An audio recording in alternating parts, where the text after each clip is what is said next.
Hello, I'm Darlene Atkins, your host today on In the Know Women Show. As a soldier who served for over 20 years and now a veteran, I'm honored and delighted to have Lourdes Alvarado Ramos as our guest. Alfie, as she is known in professional and personal circles, held the position of director at the Washington Department of Veterans Affairs for 10 years until retiring earlier this year. She worked a total of 30 years for the state, beginning in 1993 after her retirement from military service.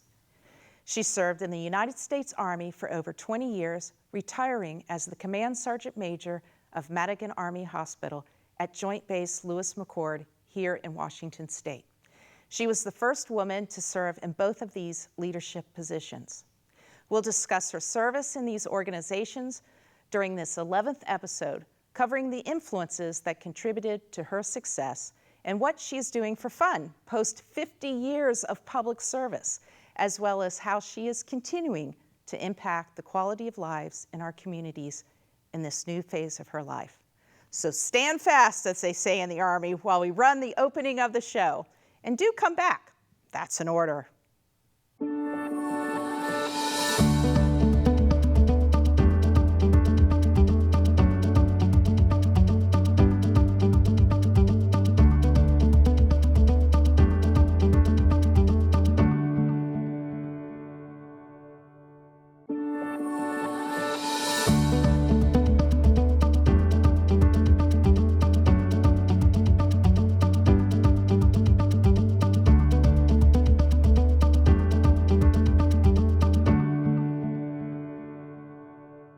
Alfie, thank you so much for coming on In the Know Women Show today. What a life and career of public service. How are you feeling? I will tell you, I am excited.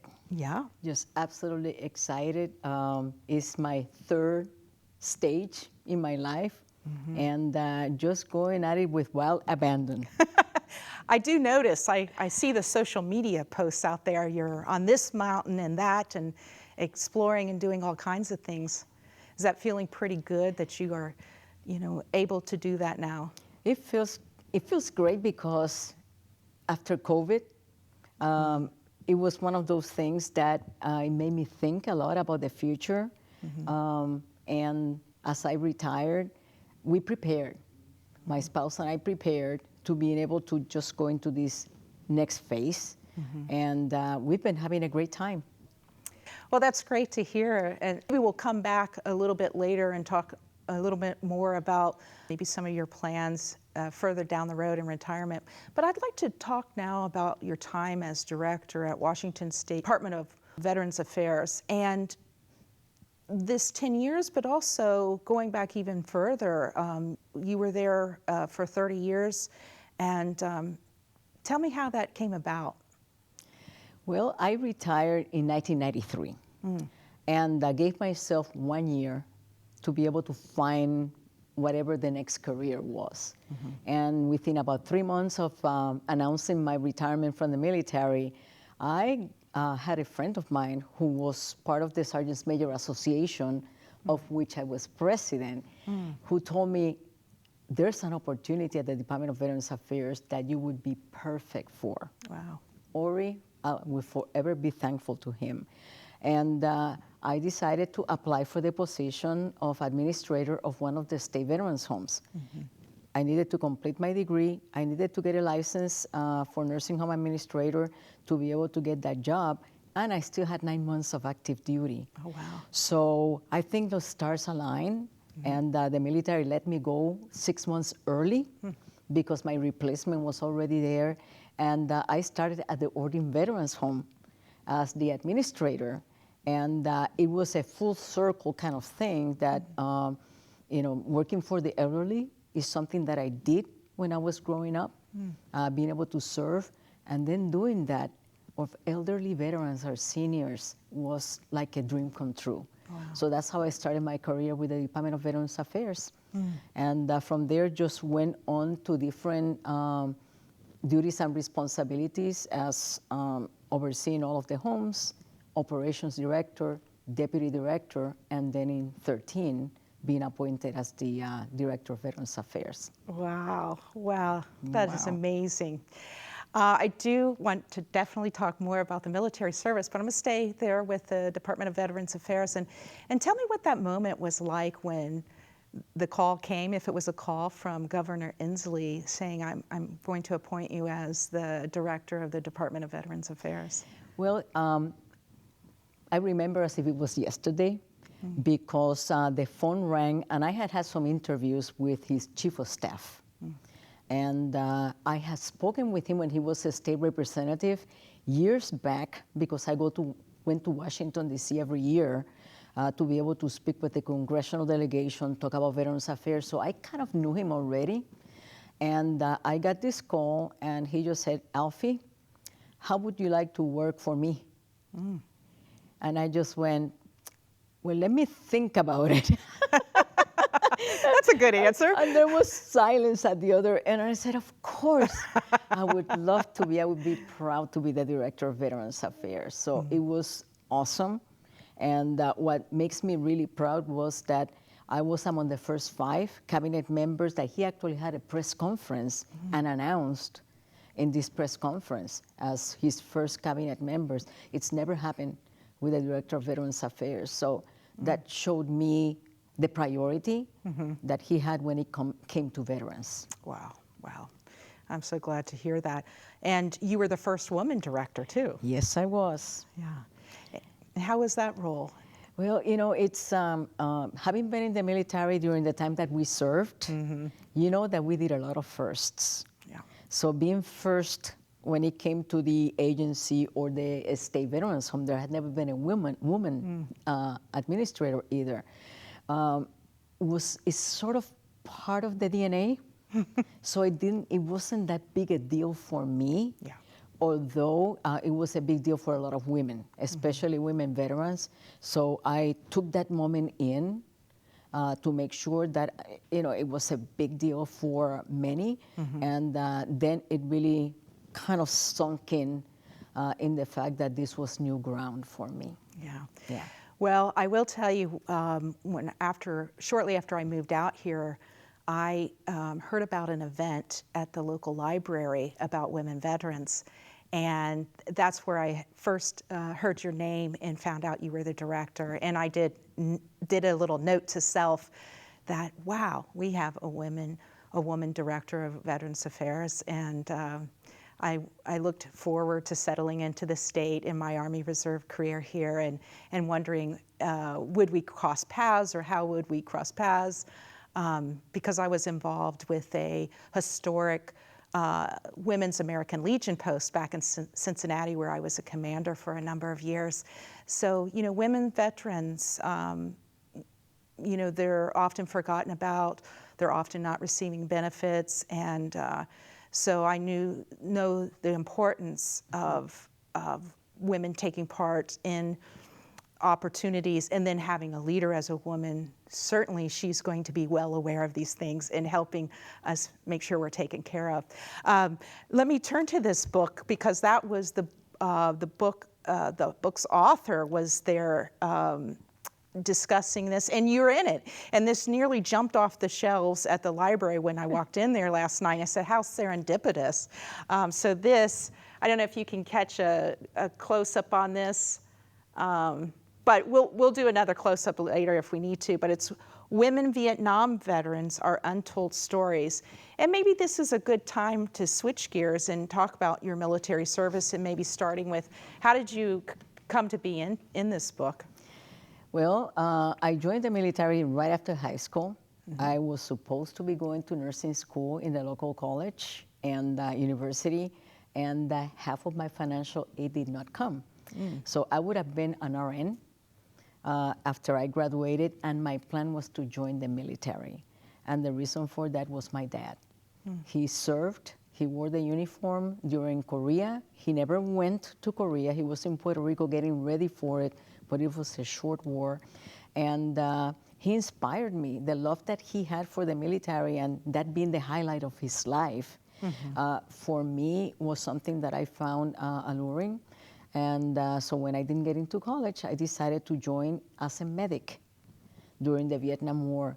I wanted to serve as a medic in Vietnam. At that time, women were not allowed to serve as medics. You had to be a nurse, or you had to be one of those who serve in supply or other types of occupations that went over there. So I settled into my medic life, and from there found out that I really didn't like nursing as a medic. So I would have spent 4 years of my life in something that probably I would have not liked to do. Became a dental hygienist, and from there progressed into other positions of responsibility. But the military was an amazing outlet for me to be able to serve my country, to travel, enjoy life, get an education, and from there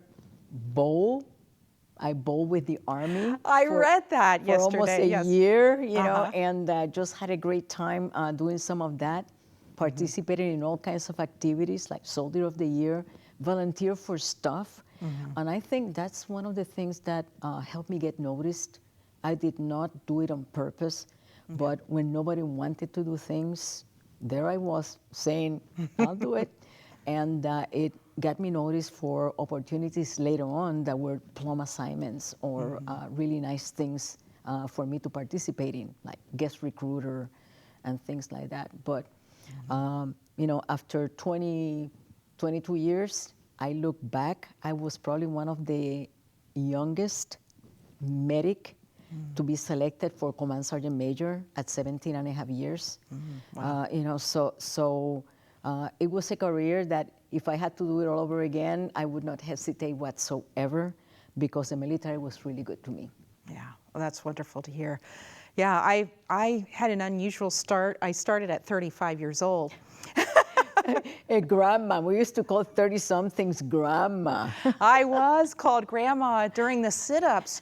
And if I didn't pass the sit-ups during that test, I was not going to get a pass for the weekend. And she goes, come on, grandma. And I was only on number 10, and I had about 25 more to go or something. I thought, oh my goodness, and I was creaking by the end, I think.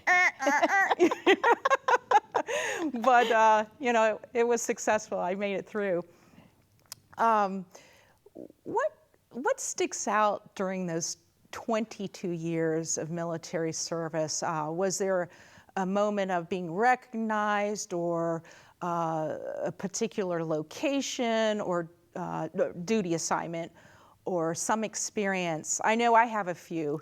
What do you remember, like, this was so memorable? This is something I'm going to pass on to other people, or I'd like to share.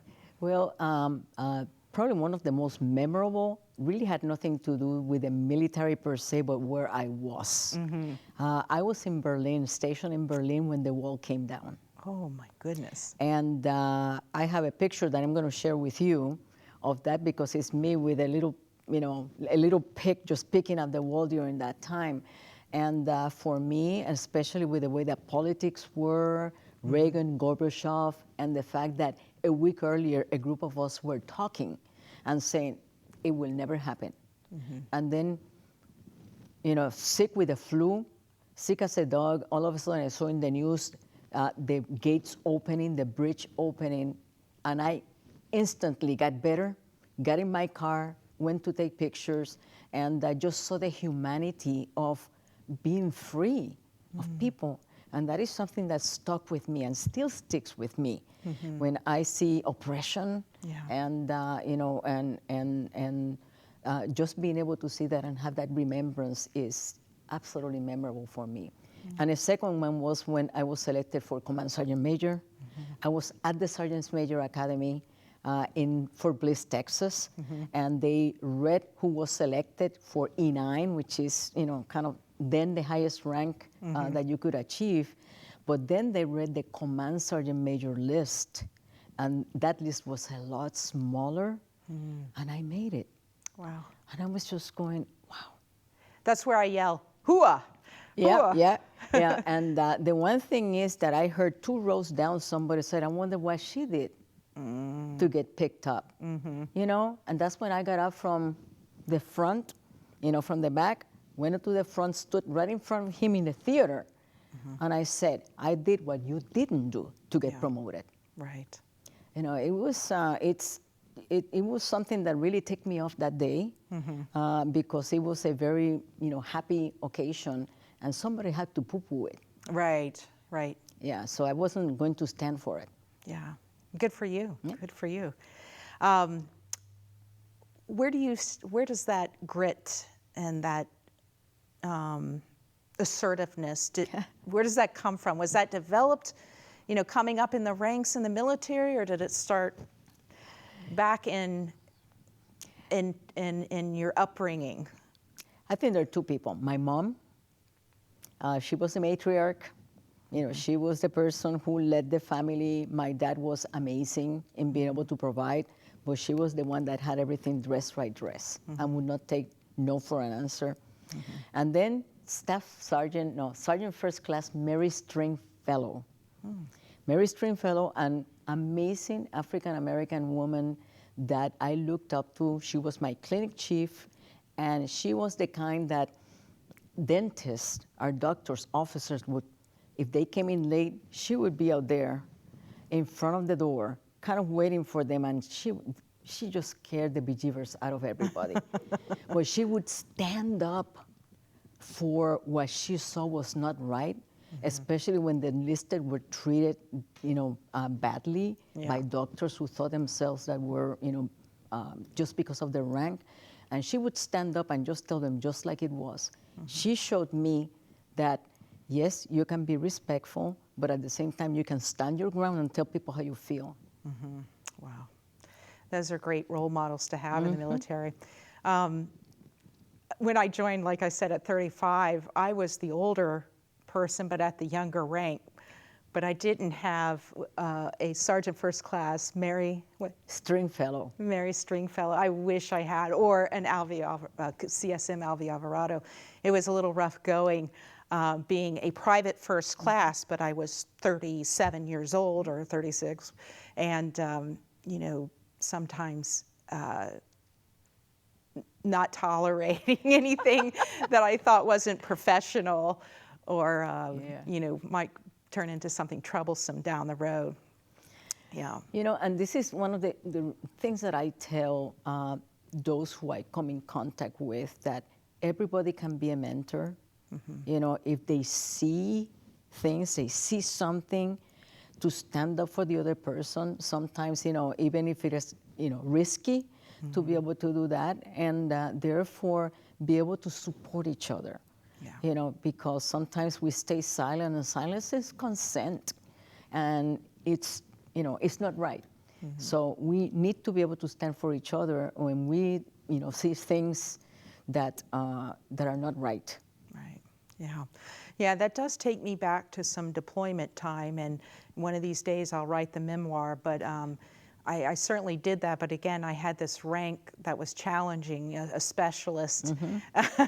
But I will tell you, I had this serendipitous moment my first day in country, and they said they're going to bring out the battalion commander, and here's the battalion commander and the CSM. Well, I saw the CSM, but I couldn't see the battalion commander, and I'm standing in a formation of 200 soldiers, and I'm raising up, and I'm looking. All of a sudden, this woman came up on the stage, and I thought, oh, this deployment will probably go okay.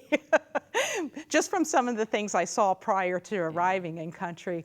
And not only did we have a female battalion commander, but we also had a brigade female commander. Wow. And an African-American woman executive officer. So I was like, if I have a problem, I don't have females in my leadership chain, close, but I can go to them. Yes. And I did. I am proud of that. So let's go back a little bit further if we can. And I want to hear if you'd like to share some of your experience growing up in Puerto Rico. I'm a girl from Ohio, so I didn't grow up around Puerto Ricans that I knew, but it was in the military where I was very much exposed to a lot of different ethnicities and backgrounds of people. So would you mind sharing about growing up in Puerto Rico? Not at all. First of all, Puerto Rico is not a territory, it's a commonwealth. And this is something that a lot of people, it's like, the Commonwealth of Virginia. We just can't vote for the president. But it is a commonwealth. It's associated its own government, but at the same time, many of the same privileges that citizens have. We're born American citizens. In Puerto Rico, when I went to school, we had to learn English, but it was a 1 hour of English every day. So it's not the kind that will make you very conversational. We grew up very poor. Our house was made of wood, but it had all kinds of holes, but it was our house. My father worked really hard to be able for us to build a new one, still of wood, which, by the way, is being sold right now because my mom passed away. And, it's kind of emotional for me thinking about my childhood. But I was a terror, I can tell you that. My brothers and sisters can tell you that I would run after them with a knife. It was joking, okay? We had all kinds of. I had fun. I don't know if they did, but it was a great childhood. And I look and I feel like an old fogey now because of all the toys and things that kids have now, and the simple things that we used to do. Playing with a rock as a little ball, or just taking a piece of wood and playing baseball in the street and just terrorizing everybody. But we had a great childhood. Our parents were quite religious, very strict, but at the same time I was the oldest, so I was the more independent of the 5 of us. There were 5 of us. The first few years, the 3 of us, there was a 13-year difference between the last 2. We all slept together. We all slept together because that's all there was, a single bed. And little by little, the new house was built, and we grew up, in a way that we were just independent. Rarely sat at the table all to eat together, even though it was a family of faith, because everybody was doing kind of their own thing. And that's kind of good in a way, but in a way I wish we had had more unity when it came to getting together at the end of the day for dinner. But I cannot complain whatsoever. I thought my parents were overbearing. They knew everything. I had little respect for them in a way. A lot of kids kind of feel that way until I left home and I really realized how amazing they were. Leaders in the community, leaders in the church, people who care for others, volunteer for everything, and that's where I knew that I got that thing, that DNA gene of saying yes to everything from them. So at 18, when I graduated, I left, as I told you before, and to join the military, and left home and never looked back. Never looked back, but I was able to use the money that I earned to send home and for them to do things that they wanted to do with the house, and also it just made me feel good that I could still contribute to my family. Yeah. I'm sure they appreciated that. Or how about your siblings? Are they still in Puerto Rico? I have 1 in Connecticut and 2 in Puerto Rico. My brother Fred, who follows me, passed away, and that was pretty sad.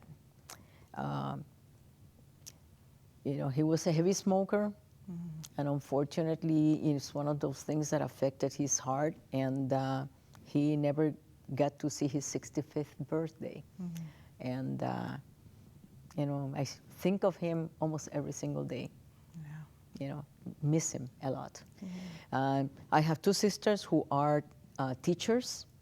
They teach music. Both of them are singers. They're opera singers. Wow. And yes, and one of them is retired now. The other one is still teaching in one of the conservatories of music in Puerto Rico. And she wishes she could retire. You know, because it's difficult teaching kids nowadays. Yeah. It is a very difficult profession, no matter what you're teaching. But I'm proud of them. No, I cannot sing very well. You know, my mother sang. Darn it. My father played the guitar. They sang together. I have videos of them. My sisters are amazing. They sang at my wedding, and it was just, you know, one of those things that there's a little musical talent in the family, but I didn't get much of it. You didn't get No. much. Oh, well, they sound lovely. Thank you. So, are there any hobbies that you have, or you're going to try some new ones now that you have time and you're retired? Are you, do you have some that you've always had, or? Well, you know, we have an RV, and one of the things that we like to do a lot of winter camping.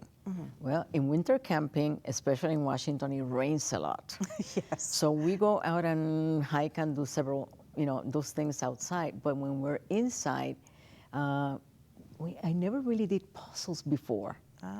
And that's been something that we picked up to do puzzles. I'm looking at photography because looking through a lot of the pictures that I've taken over the years, I've seen some pictures that I go, I took that. You know, that's pretty darn good. So I'm looking at being able to get a little bit better at photography and doing some of those things and maybe entering in those VA contests that they have. VA has, you know, artists of all kinds of things, sculptors, photographers, painters. They have an annual event here at the Puget Sound Healthcare System, and people enter their, you know, their entries. So I'm thinking about doing some of that in the future to be able to see where it takes me. Okay. Don't know that I knew that. Yeah. Veterans, you know, veterans particularly have incredible, you know, knack for doing things, building things. And part of that is the artistic side. And we don't realize it. We all have this artistic side that is untapped, that sometimes it just kind of comes out and you kind of go, oh, you know. And I have seen artwork by veterans, glassworks, you know, at the Hot Shop, at the, you know, Glass Museum. There's a program for veterans out there. So we all have untapped talent, and it's just finding what that is to be able to, you know, get it from there. And some metal work. So I want to get into soldering. My spouse is looking at that. We're already looking at small equipment for starters and see what we can do with metal work. Sounds fun. Sounds like a lot of fun. I know if you haven't heard of Lacey Makerspace, they're over at on the campus of one of the local universities, and they're a good place to go to try it out, and they have classes too. So Lacey Makerspace, yeah. It's fun. I did some special coins for In the Know Women show, and I had it burned into the wood, and they helped me with the design. That's cool. Yeah. Okay. Yeah. Well, that's great. Good. I'm glad that you have some relaxing activities to pursue now that you've finished your more than 50 years of public service. And 5 acres And to 5 maintain. acres. Did I hear that you had chickens? There's a rumor going around. Yes, chickens, 2 dogs, 1 rabbit. 8 chickens, and yes, we have our own eggs, and it's amazing because that is relaxing. You know, you kind of spend time, and I never saw myself at Old McDonald. And here I am, you know, just kind of putting the Carhartts and boots and everything and just being around. It's amazing, amazing. We love it. I love it. Yeah. I know. I think I'll do a little more gardening. My gardening is at the co-op, putting the salad into my box. But once I retire, I actually retired from the Army Reserve this year, but I got a little more to do on the civilian side before I can say I'm done. But well, let's say we have covered a lot. So thank you so much for sharing, you know, your life professionally and personally too. Is there something big on the horizon, or just kind of still just taking it one day at a time right now? No thoughts of anything big, a trip around the world or a new volunteer project, or just not just yet? Well, I'm trying to keep the volunteer work kind of, on the low side.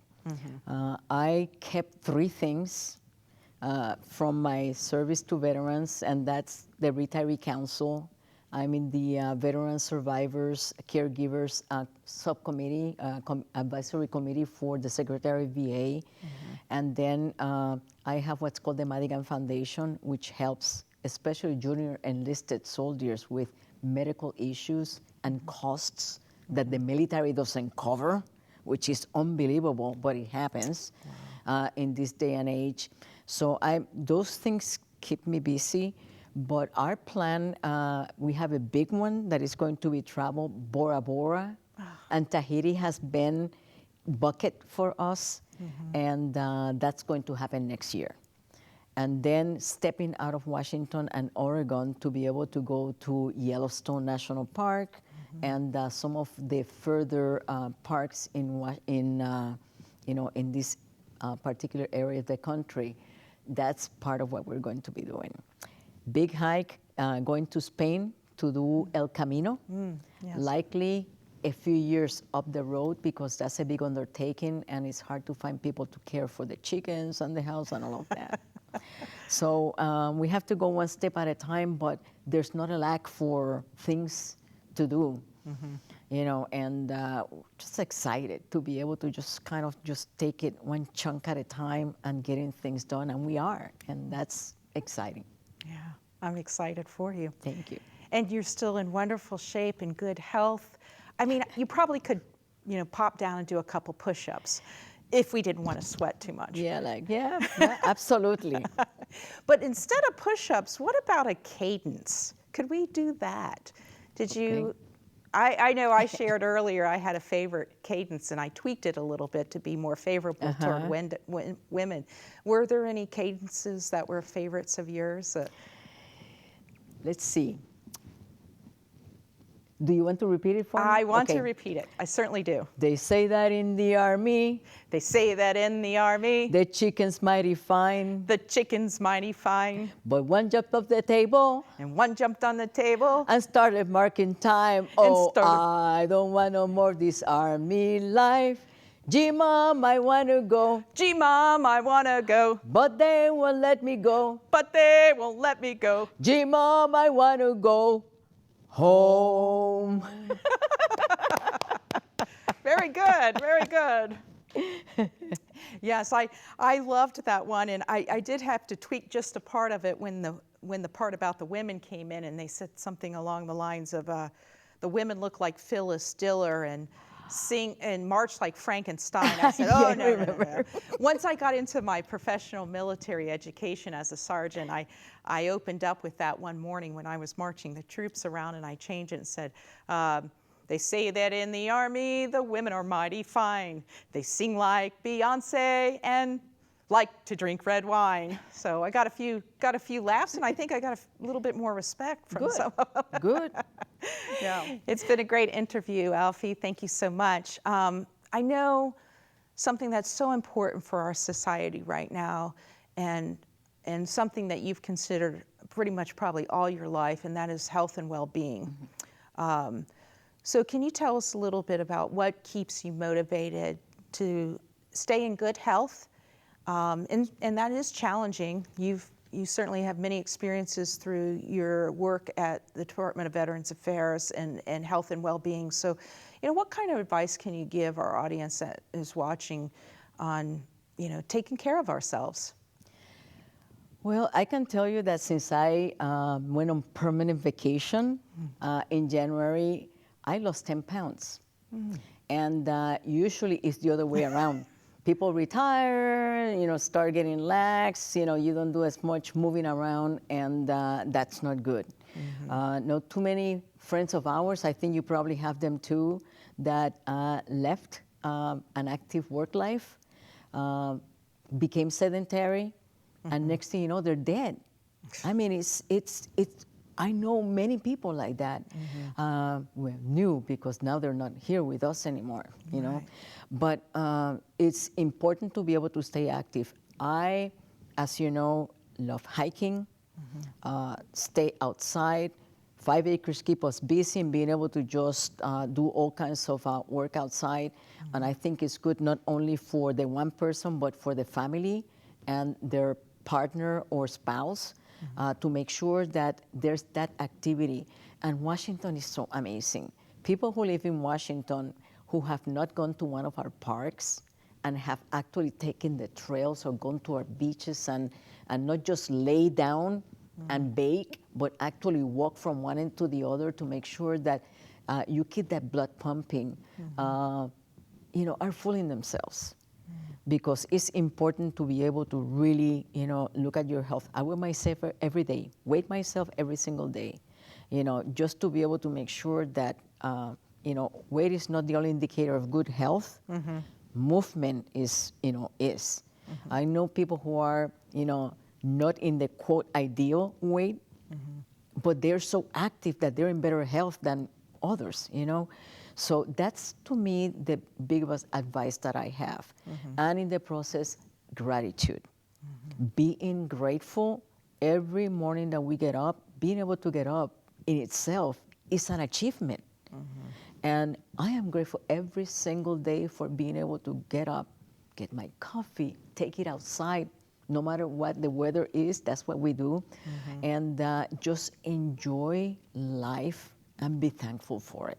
Yeah, great advice for all. And the other thing too, you might want to touch on is the benefits for veterans specifically. Sometimes they don't take advantage of those that are there for them, and they've given their time in service, and they certainly deserve those. Is there an easy way to get that ball rolling for the care that they need? Well, you know, this is where you're going to have to shut me up, okay? Because this is where I can talk all day long when it comes to that. We have over 500,000 veterans in Washington State, over 500,000. And that is about 9% of the adult population in this state, and another 2 million family members that get affected positively, sometimes negatively, by the issues of military service. Because when somebody serves, as you know, you're never the same person that went in as you come out. And that doesn't mean that veterans are broken. On the contrary, our experiences are incredible for being able to support the community in ways that the community, you know, really doesn't know that a veteran can help. But veterans are leaving a lot of benefits on the table and money on the table. Because, oh, you know, that leg that is not working that well, it's, you know, I would have gotten arthritis in there anyway. Well, if there was an injury and there's arthritis in there, it could be service-connected, service-related. That means health care and potentially pension or some kind of a benefit that is financial for veterans. And it is also a benefit for spouses if that veteran passes away early. So spouses, beware, make sure that your loved one is accessing the benefits, and that would be through the Department of Veterans Affairs or American Legion or VFW or other organizations. It is important that veterans, you know, get the benefits that they earn. And it's not charity. It's not charity. It's basically compensation for leaving part of you in the military, you know, and as you leave, you're not the same person that went in, so therefore you're compensated for that.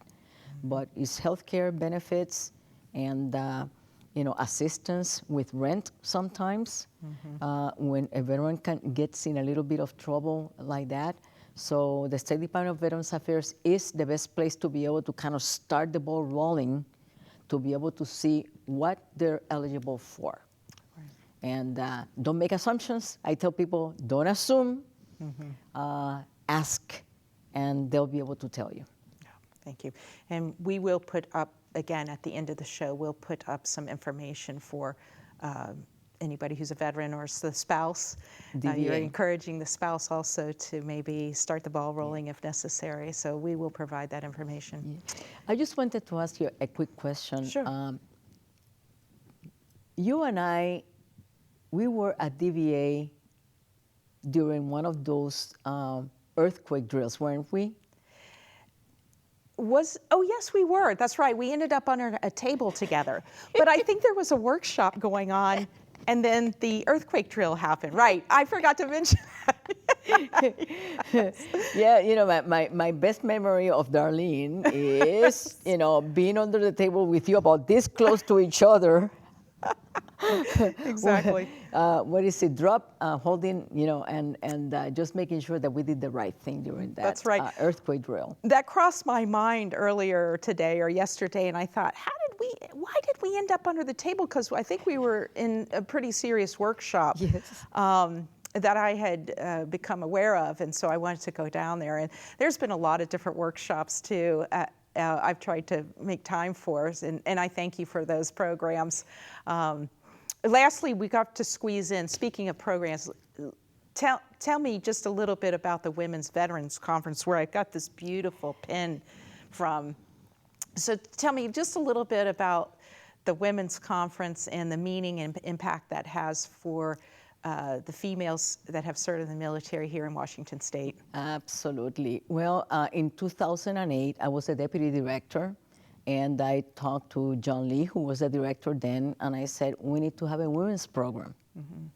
And we didn't have the money, so my assistant became the Women Veterans Coordinator for Washington State, doing that part-time, trying to, you know, herd me like a cat, you know, and so from there grew the women's conferences, which now they're local conferences around the state, mm-hmm. to be able to coordinate with women where they live instead of trying to get everybody to Tacoma, mm-hmm. or Seattle, and making sure that we address the issues of you know, health, morale, military sexual trauma, you know, all of those things that are important for women to be able to discuss among us, mm-hmm.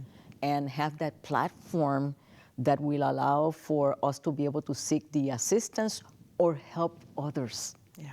Because that's part of the process. When you heal, then I think we have a responsibility to be able to, you know, pay forward, mm-hmm. and be able to help somebody else. That's what these conferences do. Bring women veterans together, and active duty too, mm-hmm. to be able to do that. This has been a successful program. It's funded quite well now. We got a $200,000 bequeath from a woman who wanted to help women veterans who passed away. So there's money to be able to help those things along. And this is really important for me, because women veterans don't see themselves as the prime. Mm-hmm. And some women veterans are married to service members, and they become a spouse first and a veteran second. And I think both of them should be the same, mm-hmm. at the same height. Right. So that's what's going on. And of course, our legacy pin is something that any woman veteran who is seeing this beautiful pin in here is entitled to it, and it has to be awarded by a woman veteran. No man can put this thing on, because this is from sister to sister. So if you want that pin, Washington State Department of Veterans Affairs Women's Program, the person who does that is outlined in there. Okay, yeah. And I do want to share too that when I heard there was a women's veteran conference, I probably jumped for joy. I was so excited, and it was a lovely event, and those things help my morale. You know, I need a little bit of that on the outside, having the camaraderie you get with other women veterans. And I was leaving my American Legion post, where I had been a member for, you know, almost 15 years. Wow. So new city, new people, you know, where are my old battle buddies? And I quickly found them there, and I saw who was at the head, you know, at the helm. And then I had the pleasure of being under a table, chatting with her one time. I felt like a very lucky veteran that, you know, our paths crossed in so many different ways. So anyway, we are at the end of our time, so I want to thank you very much, Alfie, for coming on the In the Know Women show, making time for us. We are very grateful. Thank you. For you, Darlene, anytime. Cool.